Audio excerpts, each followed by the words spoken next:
All right, good afternoon, Chair Postman, Member Volendroff, staff and guests. The lobbies are open and the recording has begun. Thank you, Justin. Hello, everybody. We'll convene the Liquor and Cannabis Board Executive Management Team meeting for Wednesday, June 14th, 2023. Member Garrett is on an official trip and won't be joining us. Our first item is an enforcement and education update, and we will get that from Acting Deputy Chief Dan Rayfield. Good afternoon. Good afternoon. Yes, and co-chair Postman and member Volendroff and esteemed colleagues. Today I'm got the opportunity to update you for May 2023. So, and at the request of member Volendroff, we added the number changes on this slide, so you can see the differences in the numbers. And I will point out that the cannabis licensees still are on a trending decline for whatever reason. So, and the numbers for liquor and tobacco are a little more fluid because of the, licensees change all the time in those rounds. So, Thank you for doing that. you're welcome. Next slide. All right, so complaints, we continue to see a lot of the DDE complaints that are impacting these numbers for the cannabis unit. And obviously they will be trending higher probably than last year's. The other units are pretty similar, and they're trending up as well. So we're seeing a lot of internally generated complaints as well as external complaints in all of those industries. Next slide. So as you can see, the complaint breakdown here, the majority of them in the liquor realm is public safety. Still and continuing into the cannabis area as well as tobacco. Not quite so much, but we still see quite a few paper and tobacco complaints that are public safety. This slide basically demonstrates what the education versus violations are and the trends there. We're seeing an increase in NTCs right now in the cannabis unit because of the DDE and then some advertising issues that are now cropping up. But this is just a breakdown of the educational contacts for the quarters. Again, they'll be trending up, I believe, for this year versus last year. Even though we're down from first quarter to second quarter, or is that, I guess that's partial. Right. Yeah. So, but the trend for educational opportunities is definitely increased this year. Okay.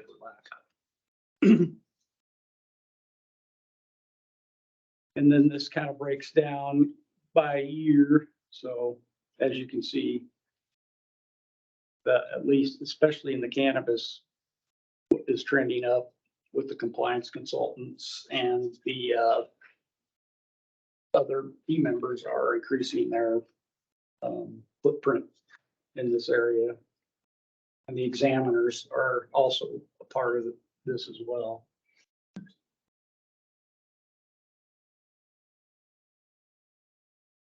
Same basic slide, educational contacts, number of contacts. And you can see that during May, the cannabis unit the consultants have definitely impacted those numbers in the cannabis unit, as well as liquor continues to increase their contacts in the educational realm for compliance. Next slide. And these are the topics for education. As you can see, the regulatory is right up there. I will say that the new licensee support bumped up from before it was below top 5. Now it's increased because they're making a constant a concerted effort in contacting our new licensees and providing the education and a briefing to gain compliance. And a violation breakdown, as you can see, in NTCs for the cannabis unit have greatly increased. A lot of this, again, back to that advertising and other realms that they're doing, and the consultants are fully staffed and they're able to create those opportunities for education.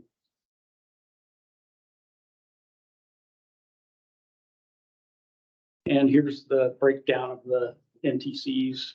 Again, top is the advertising violations. That was after that opinion that was rendered by the AGs on, and we're finally impacting some of the violation or some of the advertising that we've seen and not impacted because of the pending. Why do you think warnings didn't go up very, or at all really? NTCs, big jump. Don't those somehow parallel or sometimes connect each other? Utilize the NTCs as more, it's all educational component versus the verbal warnings is more of a violation, but handled at the lowest level of that. An NTC is more formal. Right, though, exactly. Right? It gives a prescribed, method of compliance, how the licensee can become compliant, and it's almost like a contract to Right. compliance. And in that NTC breakdown, might some of those people have already had the warning then? Is that part of the escalation? Depending on the circumstance, Okay. and depending on what the officers are encountering and, what's the end game with the licensees. So the NTC might be the first step. Okay. Thank you. Next slide. This is further breaking down the administrative violation notices. And you can clearly see that the sales of liquor to under 21 is the top. Then the next one's tobacco. We're currently doing our DOH tobacco compliance checks. And we're almost completed with those, but how those numbers are reflected in this violations. Warning topics. So we just talked about mass violations for liquor, mandatory alcohol service training, MSA, master settlement agreement, taxes on tobacco, those kind of things. Failure to post signs. Those are typically, and you can see these are the top 5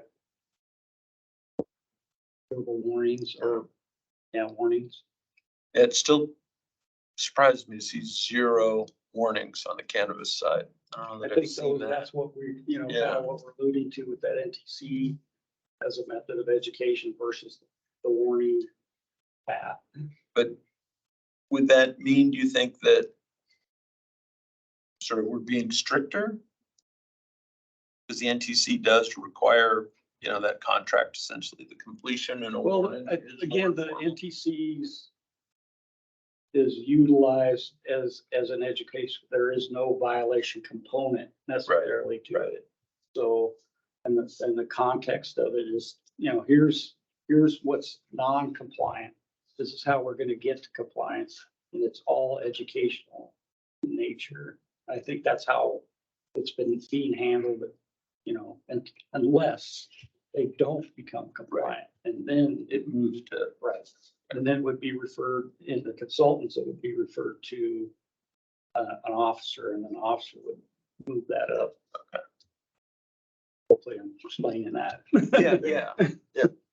Well, I do have a question about it. So, and I kind of calling it along David's line here. Can you give an example of a warning in cannabis? What that might look like? Well, again, it goes back to what the issue they're trying to address. If the licensee is clearly not compliant and has no ability or won't be amenable to compliance, and that would probably trigger that escalation of verbal warning, written warning, maybe in path. Okay, I guess I'm still not quite understanding because I would think there would be more warnings as well, but I'll trust that the process is working unless I hear otherwise. Yeah, I mean, I get what you're asking there, Jim. And it's probably worth a conversation sometime in the future about what is that trigger for, Right. and because what it could look like it is we're just sort of skipping the warning, which is the lowest Yeah. impact. And our general, what Director Brady always said, we always try to settle at the lowest possible.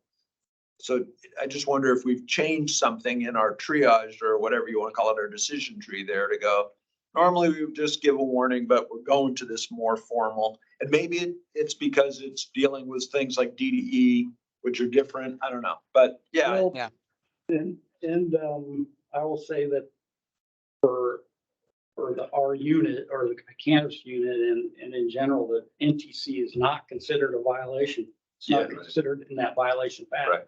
at all until it goes into the verbal. So it's almost like almost lower level, strictly educational. Yeah.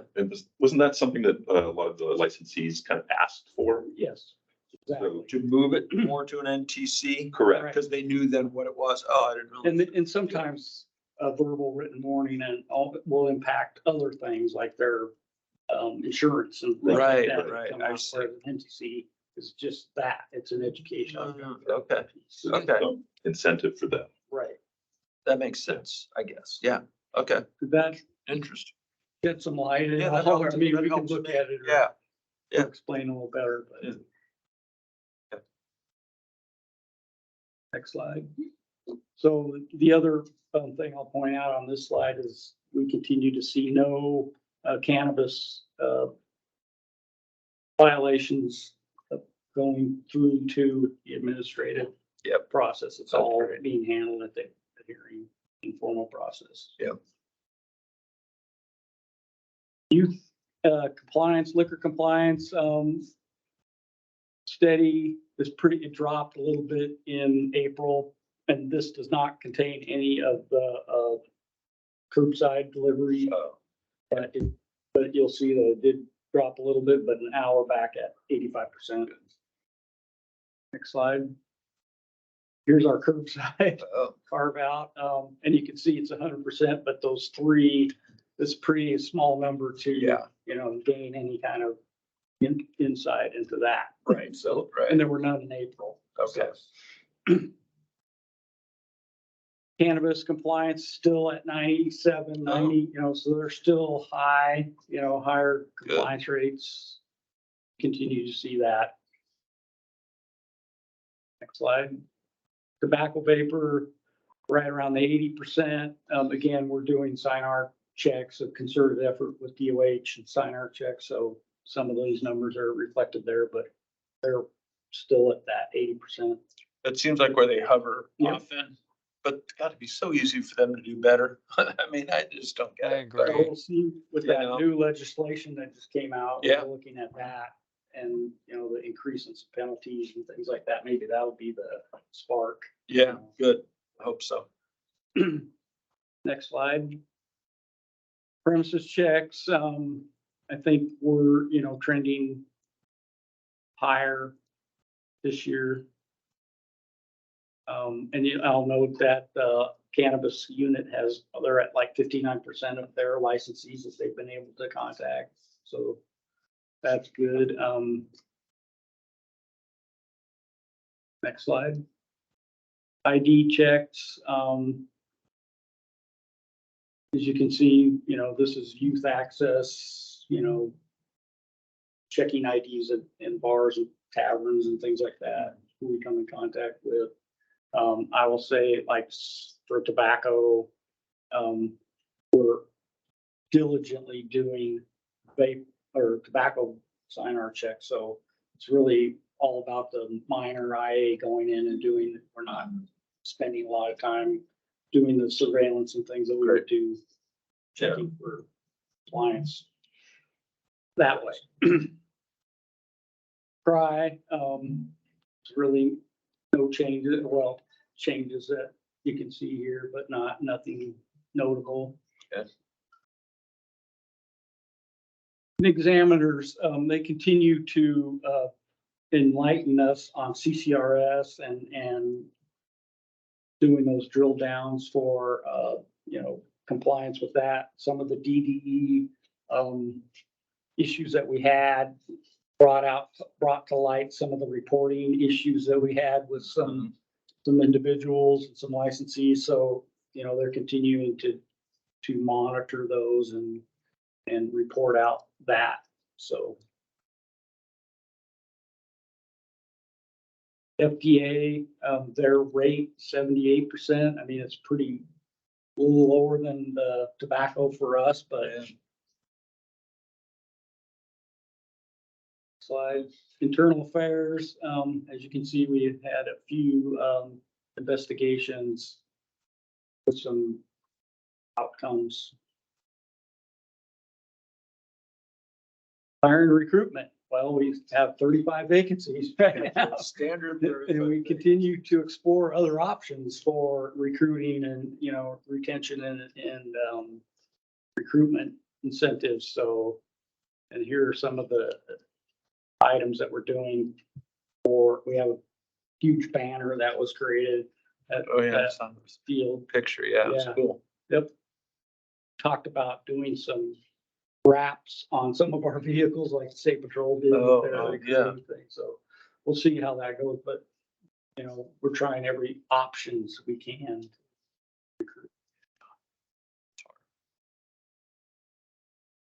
I don't have any updates.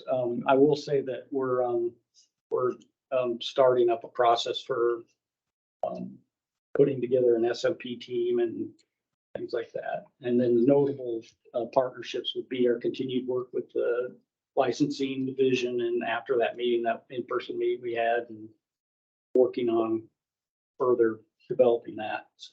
Right. Yeah. Any questions, Jim? No questions. Thank you. Yeah, thanks for that. And the board appreciates also your willingness to step in and be an acting deputy chief for a while. So thanks for that. Thank you. Yeah, thank you. And we'll move to licensing update, and that will be from Caitlin Bama, licensing senior policy and education manager. Good afternoon. Good afternoon, Chair Postman, Member Vollendroff, and others. Thank you for allowing me to come here today and share on behalf of Becky Smith, our licensing director. I just have a few updates for you all relating to the social equity program. As Becky shared last month, the social equity application window closed in April, and all of those applications were delivered to Ponder Diversity, the third-party contractor who's responsible for reviewing and scoring all of the applications. During this time, Ponder is reviewing each application and sending out notifications on what is needed for each of those applications. That recently we have received a few questions from applicants asking about next steps or inquiring on their application. And it's just really important to know that the LCB is not reviewing those applications, nor are we aware of what is needed for each application, that really is the responsibility and role of Ponder Diversity. And that we continue to request that applicants reach out to Ponder if they have any questions, they have their contact information, and that their response time continues to be within 48 hours. So is there any questions before I move on? No, can you tell us even like how many applications are there? Has Ponder even told us that, sort of what the final number is? Have not. No, Okay. there's two sort of reviews. Like they have 14 days to complete their initial application. Ponder will do a legal review and then request more information. So applicants are at various points in the process right now. So hopefully soon we'll be able to know where we're at with the numbers. Okay, good, thanks. Caitlin, I just had one quick thing, and I followed up with Becky and yourself actually, but just to go on the record, we had a recent board meeting which somebody made some comments about Ponder around their response time. And following up on that, I just want to verify that we are satisfied with their work and the work with us. It sounds like we are, but I just wanted to verify that with you, that we're satisfied with the response time and the work that they're doing. They continue to be very responsive. Yes, I'm very consistent as well in providing accurate information to applicants and answering questions. That's been our experience and feedback Great. that we've received from several applicants. Great, thank you. Thank you. I do think what you were just talking about, sort of different review periods, is confusing to some people. And messages they got at one point sounded, or they read it more definitive maybe, or alarming. But yeah, I also followed up, and it seems like it's going as well as it can, I think. I mean, I'm assuming they're dealing with hundreds of applicants. And so it's, 48 hours, if that's what they're doing, that's pretty good. Yeah. Yep. And we'll continue to monitor that to make sure that they're following what they're expected to do. Right, cool. Okay, thanks. Thank you. Thank you. Okay, next I have for our social equity program manager recruitment that we're excited to announce that we have hired for that position, that Aaron Washington will be starting on June 16th on Friday. We'll be sure to bring Aaron to meet all of you. We're looking forward to having this position filled and having a dedicated resource and moving forward with the implementation of 5080. So just wanted to share that information. That's great. And the last thing I have is regarding implementation of 5080. I don't want to cover anything that Mark may be covering. However, just to share a little bit, as Becky is leading this work in the division, that this bill expands the social equity program. And I just want to reiterate that it's not delaying or impacting our existing program that we're accepting applications. I know that there can be quite a bit of confusions around what does this new bill mean to me. I just submitted my application. So I just want to make sure that that's really clear, that this is really moving forward and expanding the program and not impacting those that are under the review process now. And we have pulled together a work group to identify what needs to be done to implement the bill. That, among other things, the bill expands the program by adding licenses for both retail and producers, requires changes to the disproportionately impacted area maps and license fee reimbursements. So it's just important that we get together and figure out what needs to be done before moving forward with all of those changes. We had our first meeting on May 25th, involves representatives throughout the agency and the director's office, finance, IT, looking at what contract needs that we may have. And our next meeting is scheduled next week. So we'll continue to come back and report to the group on progress that has been made. And if there's are there any questions? That's what I have for today. The only I'd ask on that, and to really both you and Mark and anybody else on the group, it doesn't at all slow down what we're doing, and it's a great next step. But we're also in this a little bit difficult position to try to learn from the current one in time to implement the second one. And I know that's sort of, a lot, but, and just, whatever we can do and however you can share that with the board and that thinking. As I say, it's a tough sort of logistics there, but I think that's the really important part here too for us, is now we've got some track record. We know what works, but we don't obviously know all of it because it hasn't happened yet. So we got to start the new one before the current one completes. So I don't know what I'm saying other than I know you're in a tough spot and we appreciate that, and won't do anything to make it more difficult. But I think there are some things we all have seen and felt in this process that now we have the chance to adjust if we can, given the RCW. Yep. Yeah. I completely agree. It's definitely been brought up a couple times in our meeting to make sure we're looking at what type of feedback, what changes if can be made, and then, what can we do now while we're waiting for some of the other things. So yeah, right. Because of course, that's the other thing is, and let's go as fast as we humanly possible, right? So it's a lot to ask, I know, but okay, thank you. Appreciate the report. We'll go to legislature with Mark Webster. Yeah, couldn't have asked for a better segue. So good afternoon, Chair Postman and Member Bollendroff. Mark Webster, the Ledge Director here. I'd like to use my time to kind of give you an update on the legislative implementation tracker that I think we brought to your attention right at the end of session. Let's see, Dustin, do you want to share it on the screen there? Thanks to the incomparable Jessica Dang, our Policy and Performance Manager, it is up and running and we're continually adding to it. It's made on Microsoft Lists and you've got the link in your materials, or we can send that out to you. I'm going to talk about how it's organized and then Jessica can add where we might go forward with it. And again, the audience here is internal. It is for you. It is for the members of the management team to kind of do exactly what you were just talking about. Like, where are we? How do we integrate things that we've learned from the first social equity as we do the next one? Or where are we on all of the reports that we've been tasked with? That kind of a thing. I think the big caveat to start with, this is brand new. This is a brand new tool. And as I understand it, we didn't really have an agency-wide one. Of course, each division has had tools to manage these processes, and you just heard from Caitlin about what licensing does. Yeah, I had one upstairs.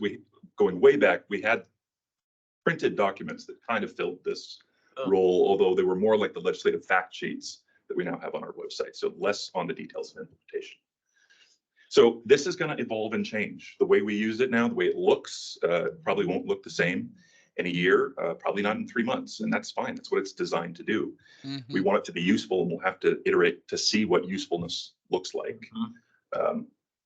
So it's organized by year and then by bill or process. So that means that this includes budget provisos as well as bills.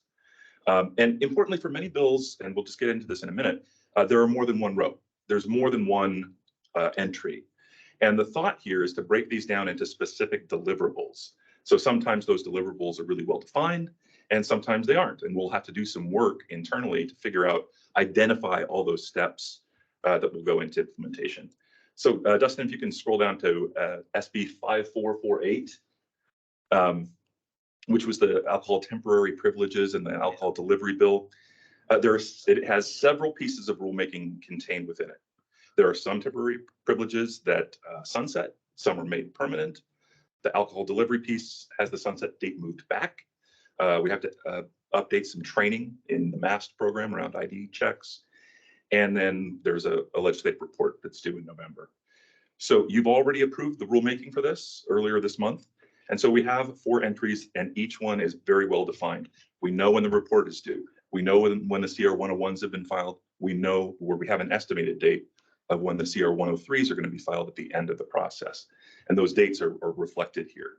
There are still some unknowns, but like as far as these go, this one is pretty well defined. It's already in place. And so this tool is just kind of keeping an eye on that. If somebody wanted to know when is that, when is rulemaking going to be done on that, you'd get the answer there. If you scroll right, or you can kind of see on here, there are a number of categories or columns, lead division, the funding, appropriation, and crucially the notes and updates field. This is open-ended and can be a great way of telling everybody else what the challenges are, what's going well, what's on the docket. So you can scroll back left and then we'll go to 5080 since Caitlin just mentioned that. The social equity bill is huge, right? It's going to take longer to implement. So right now we have 2 entries for it. One for the DIA maps. That's a very discrete task. It essentially has to come before you can, issue the licenses. Everything else, the whole process to issue licenses across 3 license types is rolled into one for now, right? I fully expect that part to get fleshed out over time as Becky and her team break these into constituent parts. Caitlin has drawn up a great document kind of listing some of those things out for each specific task in 5080. So they can triage them and they can kind of think about what makes sense to do in order, in what kind of order. So in 3 months, I think this will look different. I would anticipate we'll have more rows, but that's one way to do it. Right now, what we have is a really big notes and updates field where we're just writing in everything. We're meeting on the JLARC study, which I just came from for this meeting. Other folks are working with the Office of Equity, thinking about rulemaking, thinking about community outreach. That's going to be so important in this sort of thing. So again, this one doesn't really look like the 5448, and it can't. And so we're just going to have to explore that and figure out what are those trigger points where, okay, we know enough about this one, we'll pull it out of the notes thing and make it its own. That's anticipated anyway. So that's one of the things we hope this can help with. Moving forward, another one, we'd like to integrate IT's anticipated calendar of when they're going to be working on these various things. They're not going to be the lead division on 5080 or 5448 or a number of things, but it's going to be important to know when they plan to work on, on any of these, Right. especially since they have to work around SMP rollout. Right. So just And then- getting a sense will help other divisions know when they have to do what they have to do. And so we don't have everything going to them at the same time. I think George would really appreciate that. Some sort of sequential Yeah. rollout of Exactly. all this stuff. Exactly. Because of course, the legislature just gives it to us, and Right. we have to figure that out. Right. And they can't do it all at once. So, Jessica, what did I miss, or you want to add what this might look like going forward? Excuse me. Good afternoon. Thanks, Mark. Yeah, I think you covered really well all the different elements of the tracking sheet here. The hope is we've got to do a little bit of I won't say cleanup, but adding a few things here and there. And then what we'll do is I'll start try to craft a dashboard based off of this list. So we'll be able to look at the tasks in here by priority and status. We've got information in here around like the level of effort that it might take to complete these tasks, and be able to see a timeline view as well. So just going to be playing with some different ways to visualize the work that's in here so that it can be used for decision making and awareness across the divisions. I haven't seen a link. Can you send me the link? Sure. to it? Yeah, we can do that. Yeah, maybe it's there, but yeah. Yeah, I'd like to see it too, and maybe it's there. But so first of all, I want to say thank you. This is fantastic. I really like what I see so far. I appreciate the comments that this is a work in progress and that it potentially will change and likely will change and evolve over time as we get used to it. I've used similar tools in different roles, and I tell you, they're super helpful. And depending on your role within the organization, like we can't put everything here, but depending on your role in the organization, there are certain things that you may want to see. And like putting on the role, if I were in a director role, I would want to see a couple of things. One is I would want to see, like I can't see the whole to the right. Can you move it all the way to the right so I can see the top headers? I saw them earlier. So it was under, that's good right there. Lead, under lead, can we also potentially be interested in like, who's the lead within that division? Like who's the person that's responsible? The second thing, and maybe it's there and I just don't see it, but the other thing is other state agencies that we may be working with, and again, that may be there, or who are also identified in the legislation that we're tracking would be helpful. That's great feedback. Thank you. Yes, there is a spot here to add individuals who are responsible. And that's some of the work we need to do to get some of the missing components in here. That's great. But other agency partners, that's a great suggestion. Yes, and periodically, when the dashboard is ready to go, we can bring it back to this group and management team as well, so you can see that when it's done. Yeah, great. I like it. Okay. That's all. Okay, great. Thank you Thank both. Nice work. Appreciate Thank that. you. Now we'll turn to Brian Smith, Communications Manager. Thank you, Chair Postman and Member Vollendroff. Just a couple things to highlight today. The media inquiries tends to kind of be at a slow simmer, which means one or two that come in a day. Could be on any topic. There's no real theme coming in. I thought that the news coverage of the emergency suspension of flowers was pretty good. If you saw any of that, it was pretty widely covered. It was. Particularly between two TV stations. If you happen to notice that over the weekend, the coverage was very different. One was, this place always has high schoolers in here. It's, it's a known place where people go. The other one was, neighborhood institution. I hope they open up soon. So it's, you got two very different perspectives, but they all referenced what was in the press release, which I want to point out was that was Sam's very first press release to be able to put out. Nice And job, Sam. yeah, and so many of them all referenced the data that was in the press release. So I gave her kudos for that today. Great. She's working like the employee of the year she is. She's doing great. She's doing great. And such a positive attitude. And just, she bought a house, as a matter of fact, just to share that with a group. It's such a big deal for a young person to be able to buy a house these days. But she and her husband just got it together and they signed the papers last night. So Awesome. Jumping forward on the social equity stuff, as you heard from Caitlin and Mark, we in communications are also involved in all of those things. You heard Tony kind of make fun of me at the all staff meeting about how I'm always talking about where social equity ranks on the website. I'm about done with that now because I don't think it's so relevant anymore, right? Because it hit its peak when we wanted it to, and now it's back down to the regular type of stuff. So I'm going to stop going on about that, but it did make the point that having that, funneling all of our information to that as a single source was effective, I think, for us. Yeah, And it worked out. It got me to stop bugging you about the website. Nothing else. You helped make it better, It David. served that role. So, yeah, no, I appreciate it. Yeah.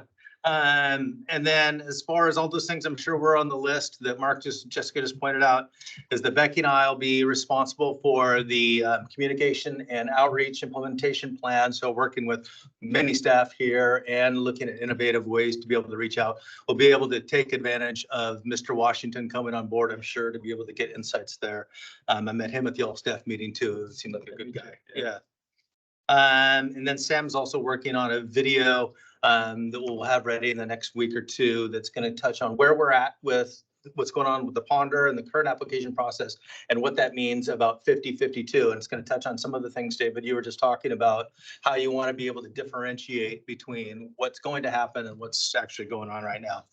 And not everyone understands that. We want to make that as clear as possible. On the CANRA front, you've heard me say before, I'm a member of a small group of kind of public information, people that'll help them communicate their stuff. We met this week with Jillian and the small group. I agreed to take on volunteer for the first assignment, which was to put together a number of talking points, which I did and submitted to the group yesterday for their feedback and generally getting good stuff. So that's a real need there. They're very light on staff and they have a real need for things. They have an upcoming meeting that they had that will be in the week after next in Annapolis, Maryland. And they have some concerns that they wanted me to be able to address with the talking points and stuff. So I'm glad to be able to help Jillian where we can and continue to show use where we have experience with this type of stuff, right? And work with those guys.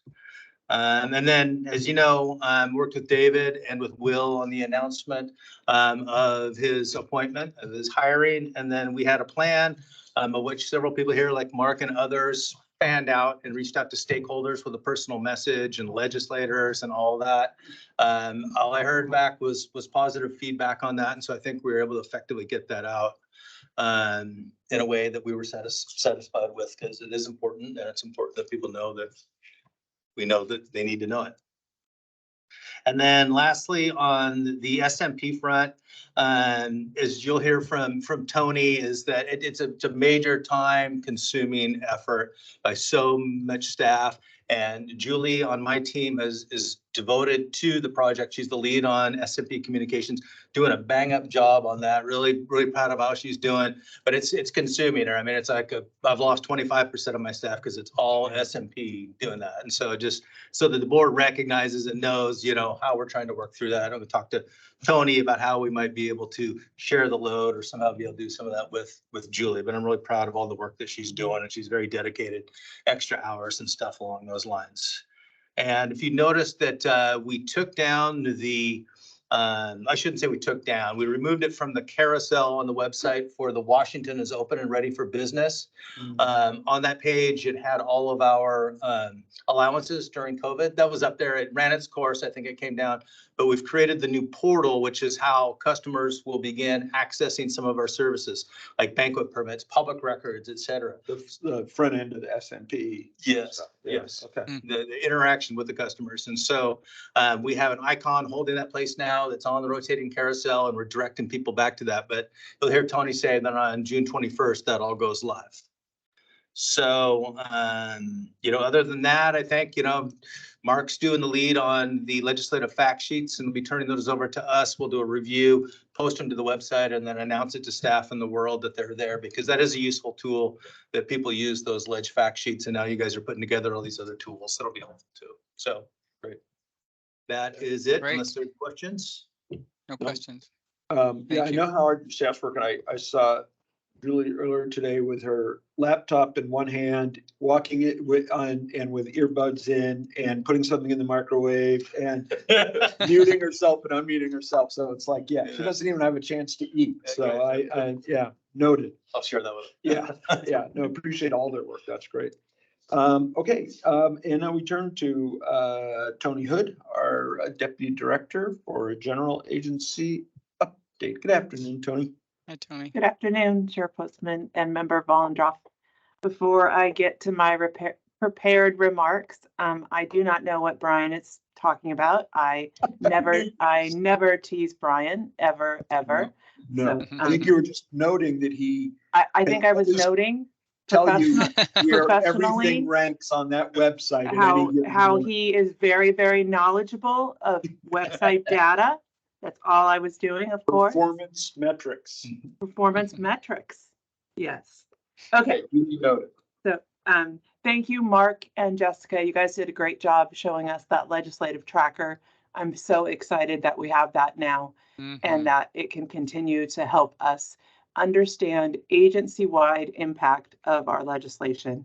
And it's just been so needed that we understand that. I love the idea of adding in the partners that we work with, other agencies that are affected. And so that we have one place to go to look at this. And then once we get that IT work in there, it's just going to be a fabulous place to look for information and see how legislation is impacting so many areas. Yeah. So that'll be great. I have a short update about our electric vehicle chargers. We are working on electrical vehicle chargers in 4 locations: Spokane, Tacoma, Federal Way, and at headquarters. We have the headquarters project. We got a quote. It's going to be a little over $200,000. The good news is DES got a large grant from the legislature, and so we can apply to get some money from them. And so we're excited about that. Rachel that's her thing. She loves to do stuff like that, apply and get some of that money that's been allocated. She already knows who she's competing with. I don't know how she knows this, but she already knows. Maybe she knows what agencies are making improvements along that area. So we are small potatoes given the other large agencies, so they should clearly give us some money. Yes. For our project, and we are working with our landlord to make that happen. At some point, we don't have a schedule yet, but at some point you will see our parking lot torn up while they put in the appropriate underground necessary things that I can't describe. And then Spokane and Federal Way and Tacoma, I don't have any specifics on that, but I know that Will's working hard to get those going. And as Brian mentioned, SMP is very busy. The estimates in our plan regarding how much time we spend on it are not exactly accurate. We put in the time we need to make this work. And next week, Wednesday, the 21st, is still our go live date for the portal for the 3 items that I've mentioned before: banquet permit, public records, and household moves. It is scheduled to go live in the morning of the 21st. We have a no-go live meeting on Tuesday morning at 9:30. And Becky Smith will be involved with that, with George and myself, project management. All the key players will be there. If there are any problems that we believe are so big that we should not go live, we make a decision that morning, and then we notify the public, we notify the board and everyone who is affected by that. As of now, everything is going well with training and with production and with testing. So we anticipate we will go live on Wednesday. Are there any questions about that process? Who makes the decision that day if need be? Well, we usually try to get consensus between George, Becky, and myself and Jay. Okay. If there was not consensus, I believe the charter has it ultimately with me, but I would be very surprised if we did not have consensus with the product owner, who is Becky, George, and myself as the executive sponsor. Okay, great. Thank you. I'm sure we'll have Usually it's clear that there is a big enough problem that it would make no Consensus. sense. Yeah, Mm. that it would make no sense to go live, or it's a small problem that we can work around. good. We've already had a lot of lessons learned from the training that we've done on how we need to improve training for release 2, which is March of 2024. So I'm happy about that. Tony, I have a George- quick question, if I Yes. could, going back to the electric charging stations. So I just recently bought a vehicle that requires that, so I'm interested in that subject. But my question is there going to be more than one? And are these available to our customers or to the general public who come to the LCB and are utilizing or meeting with us? There will be 10 spots. So 10 fast, the fastest we can buy charging outlets there when this is all done. And but I do not know if they will be available to our customers, and so I will find out Okay. if they will be. I would think that was within our power to make that available and just do the appropriate signage. But I do Okay. know that we will have 10 and that they are the higher charging stations. Great. Thank you. You're welcome. And we're going to do a survey for our all staff meeting that we had last week. I know Gloria is working on that, so I'm excited to get feedback for that so we can take that into consideration for next year. Thank you guys all for being there and sharing in that experience with us. I was very happy to see everyone. Finally, Jessica is working on setting up focus groups for this summer. I know, Member Vollendroff, you've been involved in those discussions. I'm very excited to kick those off, or have her and Jim Weatherly kick those off. Next week, she should have dates and locations for those set up. I also know she plans on communicating with the board, perhaps coming to a caucus and sharing those details. And we also talked about potentially adding a management analyst to Jessica's team. I mean, Jessica's team is just Jessica. So we talked about adding a management analyst. And I haven't told Mark this, but I was thinking, I'm hoping that this management analyst could help Mark as well, because he has a lot of things thrown on his plate, and he's a team of one as well. And so I was, and when I think of that tracker and all the details, and sometimes that tracker is involves following up with people saying, can you add your things? Can you add your things? Everyone is supposed to be adding to that tracker, but sometimes it's not something that Mark at his level would need to do, but somebody else could be following up to make sure it's updated and the most useful tool we have. So I'm excited about moving forward with that. We haven't figured out all the details, but I hope that can be helpful, because they both have so much talent and there's just so many things we could do if we just had more time. So I'm excited about the idea of having a management analyst. So if we can peel off some things that are appropriate for that level of staff to do, then we can have them do other things. Yes, Jim. I just wanted to mention, so I met with Jim Weatherly and Jessica this morning. So thank you for bringing up the employee focus groups. I think it's an important part of our obligation that we have to follow up with the feedback that our employees gave us in the employee satisfaction survey. And Tony, you've been so great at getting that out and reminding people, and consequently, we had a pretty good return on those. And so I really just wanted to emphasize the need for, I know that Jessica presented presented, I think, at a management team on this too. And I think for the most part got really good response from directors, managers within the organization. But I really wanted to emphasize the need for directors and managers at all levels to encourage participation in these focus groups. I think we're going to end up with 4 statewide. And as you said, Jessica's working on that. So I really appreciate everybody leaning in on that. The other decision that we made this morning that I wanted to bring to everyone's attention is the question about Will's onboarding and his timeline and whether we should slow down and wait for him. We decided no, we're just going to keep moving forward. Okay, so it sounds like we made the right decision, and that we'll of course make him aware of these. And as he feels, you know, we were just thinking with his schedule, he's going to be very busy, and we didn't want to slow the process down. So it sounds like just looking at heads nodding that was the right thing to do. 100%. Yeah. And, Yep. and which is a good reminder for me, you know, and Tony and I have talked a little bit about these issues in the transition, all that, but this has come up a couple of times recently with other people asking about certain things. Just so everyone knows, don't slow down on anything. You know, we're not pausing this till a new director takes office, yep. Then he can decide. These are longstanding initiatives, policies, and strategic plan pieces, all these different sorts of things that we're working on there. We got to just keep driving. I mean, you know, and yeah. I am sure that if Will were online, he would beg us not to wait, because that just stacks the things up on his desk. So we're going to keep going. When he comes in, he's going to catch up to us. We don't know where, you know, he'll want to spend some of his time first, but the board will help him decide that. So yeah, Tony, what if you hear from others on this question?